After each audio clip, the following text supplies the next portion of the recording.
Learning online by BR Godara में आप सभी बच्चों का एक बार फिर से स्वागत है। आज हम कक्षा 8 चैप्टर नंबर 2 जो ज्योग्राफी का पार्ट है वो करने जा रहे हैं। इसके अंदर हमने 2 टॉपिक कर लिए थे, एक भूमि कर लिया था, दूसरा मृदा कर लिया था। आज हम तीसरा टॉपिक जल का करने जा रहे हैं। तो शुरू करते हैं आज का ये वीडियो। सबसे पहले जल के बारे में कुछ लाइनें हैं जिनकी जानकारी हमारे लिए जरूरी है।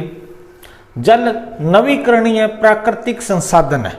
नवीकरणीय और अनवीकरणीय का मतलब है यानी कि इसका हमें एक बार यूज करने के बाद में दोबारा यूज कर सकते हैं।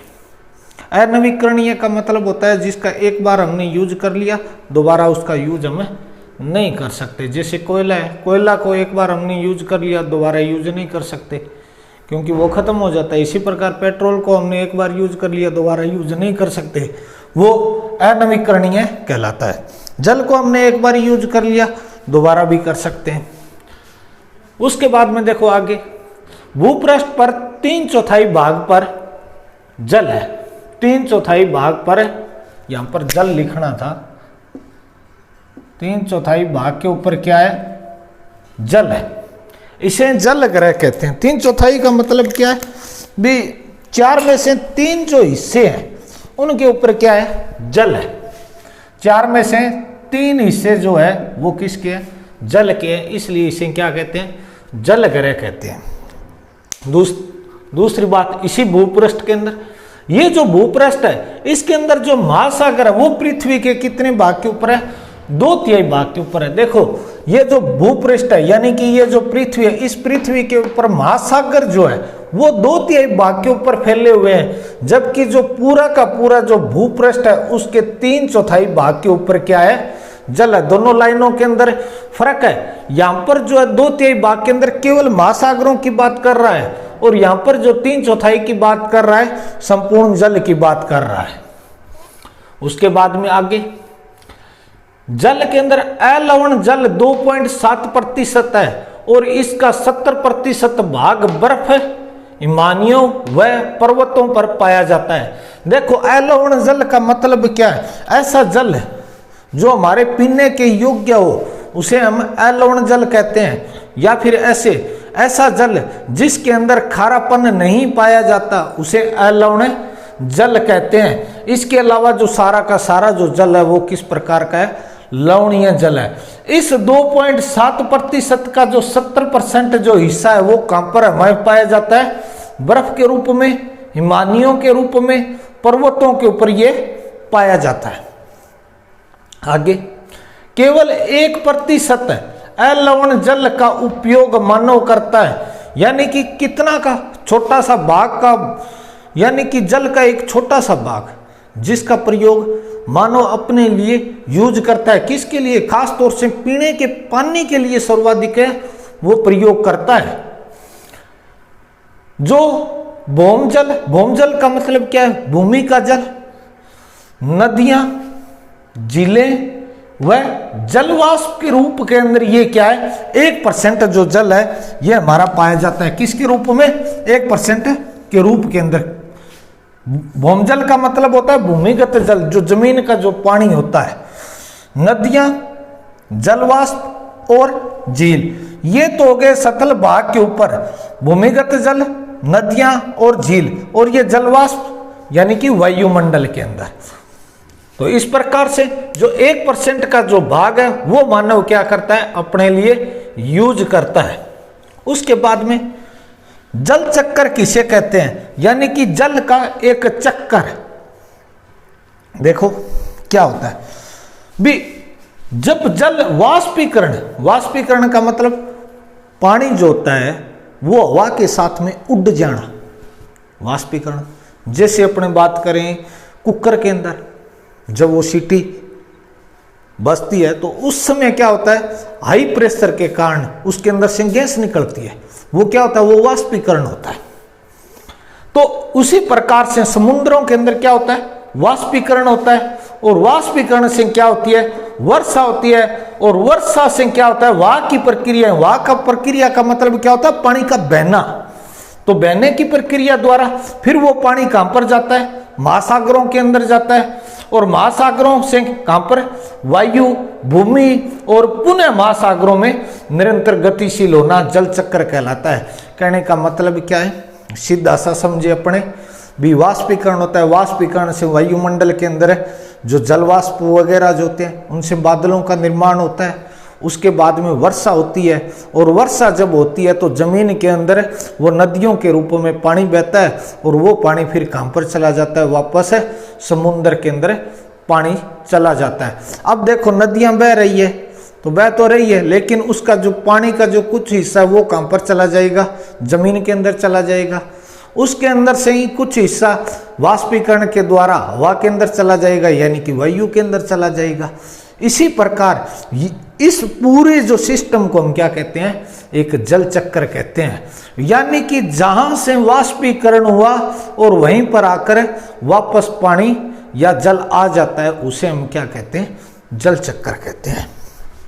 उसके बाद में आगे, जल के प्रमुख संदूषक, इसका क्या मतलब है भी, जो प्रदूषण जो करते हैं, जल को जो प्रदूषित करते हैं उसके ये कारक देखो कौन कौन से, जल को दूषित करने वाले, अशोधित वाहित मल, अशोधित वाहित मल यानी कि गंदा पानी उसके अंदर जैसे डाल दिया, जिससे जो स्वच्छ जो जल होता है वो क्या हो जाता है, प्रदूषित हो जाता है। उसके बाद में कृषि रसायनों का विसर्जन, कृषि रसायनों का मतलब क्या है, यानी कि जहर, जहर जो है कृषि की, जब हम कृषि करते हैं उसके अंदर जहर डालते हैं, जिससे वो पानी क्या होता है, वो फैलता रहता है। इसके अलावा वो पानी पीने की योग्य नहीं रहता उसके अंदर, क्योंकि जहरीला होता है, और हमारे वातावरण के लिए भी वो नुकसानदायी है, क्योंकि उसके अंदर जीव जंतु भी निवास करते हैं, वो भी मर जाते हैं जो पर्यावरण के मित्र होते हैं। इसके अलावा हमें सांस लेने के अंदर भी दिक्कत आएगी, क्योंकि जो वहाँ की वायु होगी वो किस प्रकार की हो जाएगी, जहरीली हो जाएगी, और पीने का पानी जो वो तो हम पी ही नहीं सकते। तो यानी कि सभी चीजों के ऊपर उसका प्रभाव पड़ता है। उसके बाद में तीसरा, औद्योगिक बहिस्त्राव का जल, औद्योगिक जो उद्योग लगे हुए हैं उनसे जो गंदा जो जल है वो क्या करते हैं, बाहर निकाल देते हैं, और वो जब बाहर निकालते हैं उनके पास से कोई नदियां बहती है तो उसके अंदर वो जल डाल देते हैं, जिससे वो पानी क्या हो जाता है, दूषित हो जाता है। उसके बाद में बढ़ती हुई जनसंख्या, इसके बारे में तो बताने की आवश्यकता ही नहीं है, हिंदुस्तान के लिए अभिशाप ये जनसंख्या है, और ये ऐसे ही बने रहेगी, इसका कोई हल नहीं है अभी। उसके बाद में आगे हम बात करते हैं जल संसाधन का संरक्षण, यानी कि ये जो जल ये संसाधन के रूप में है, ये हमारे लिए एक अमूल्य धरोहर है जल। तो इस जल को हम किस प्रकार से बचा सकते हैं, देखो इसके आप कितने पॉइंट दे सकते हो, 50 पॉइंट दे सकते हो। जब हम नहाते हैं तो पानी को बचाना चाहिए, जब व्यर्थ पानी बह रहा है तो उसे यूज करना चाहिए, हमें गंदे कपड़े नहीं धोना चाहिए, हमें पशुओं को नहीं नहलाना चाहिए। इस प्रकार से हम जितने मन में आए उतने हम जल संसाधन के संरक्षण के तरीके बता सकते हैं। लेकिन आपकी किताब के अकॉर्डिंग हम बात करें तो मुख्य जो है वो 5 है।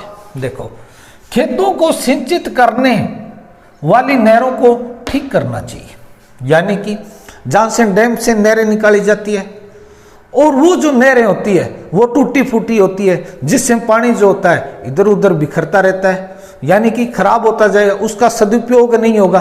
तो इसलिए हमें क्या करना चाहिए, नहर जो प्रणाली है उसको ठीक करना चाहिए, उसको मरम्मत करना चाहिए, जहां पर हमें पानी पहुंचाना है वहीं पर पानी पहुंचे। इसके अलावा रास्ते के अंदर वो पानी क्या ना हो, खराब ना हो। लेकिन विडंबना की बात है, हिंदुस्तान में ऐसा ही होता है।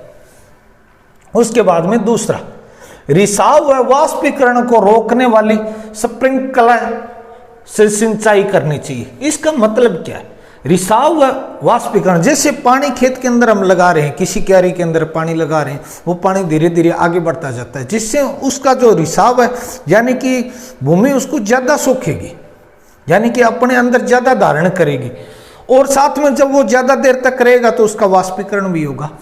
इसको रोकने के लिए हमें स्प्रिंकलर से सिंचाई करनी चाहिए। इसका मतलब क्या है, जैसे आपने देखा हो, अगर साधारण भाषा में बात करूं तो जैसे अपने सर्विस जो स्टेशन होते हैं जहाँ पर बाइक वगैरह या फिर इस प्रकार से ट्रैक्टर जो होते हैं, जो साधनों को क्या करते हैं, धोने का काम करते हैं, उनके पास में वो पाइप सी होती है, आगे फुहारा सा होता है, उसी प्रकार का ये स्प्रिंकलर होता है। यानी कि खेतों के अंदर फुहारा टाइप होता है, दूर दूर तक जो होता है उसका पानी फैलता रहता है और जमीन को गीला करने का ये काम करता है, जिससे जमीन के अंदर नमी बनी रहती है और डेली का चला दिया जाता है, जिससे पानी भी ज़्यादा खराब नहीं होता, वाष्पीकरण भी नहीं होता और रिसाव भी नहीं होता।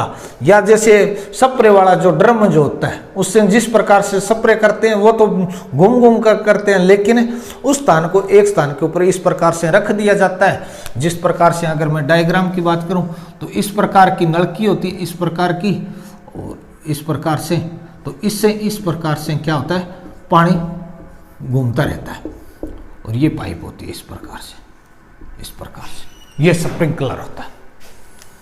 उसके बाद में आगे सिंचाई के लिए ड्रिप व टपकन विधि का प्रयोग करना चाहिए। जैसे बागवानी के अंदर जो चल रही है, आप बागों के अंदर देखते हो, उस प्रकार की ये सिस्टम होना चाहिए जिससे पानी खराब ना हो। वन व वनस्पतियों का आवरण अधिक करना चाहिए। देखो, वन व वनस्पतियों को ज्यादा से ज्यादा लगाना चाहिए। पहली बात, जमीन के अंदर जो नमी है वो बनी रहेगी। दूसरी बात, पर्यावरण के अंदर या वायुमंडल के अंदर नमी बनी रहेगी। तीसरी बात, वर्षा ज्यादा होगी, यानी कि पानी की जो आपूर्ति है वो ये बनाए रखेगा। अब जमीन के अंदर नमी बनाए रखेगा, जिससे जल का क्या होगा, संरक्षण होगा। उसके बाद में लास्ट जो है, जल को पुनः शोधित करना चाहिए। जैसे गंदा जल है उसको ऐसे ही गिरा दिया, लेकिन वो सदुपयोग तो नहीं हुआ। जैसे फैक्ट्रियों से निकल रहा है या शहरों के अंदर जैसे गंदे जो नाले बने हुए हैं, तो कहने का मतलब उस जल से है, जो उद्योगों से गंदा जल निकलता है, शहरों से जो गंदा जो जल निकलता है, उस जल को क्या करना चाहिए, कृत्रिम विधि से, संयंत्रों से उसे साफ करने के बाद में पीने योग्य जल की आपूर्ति करनी चाहिए। ये सबसे बड़ा कारण है। तो ये भी बहुत ज़्यादा करना जरूरी है। आज की अगर हम बात करें तो आज हमें इस चीज़ की आवश्यकता है।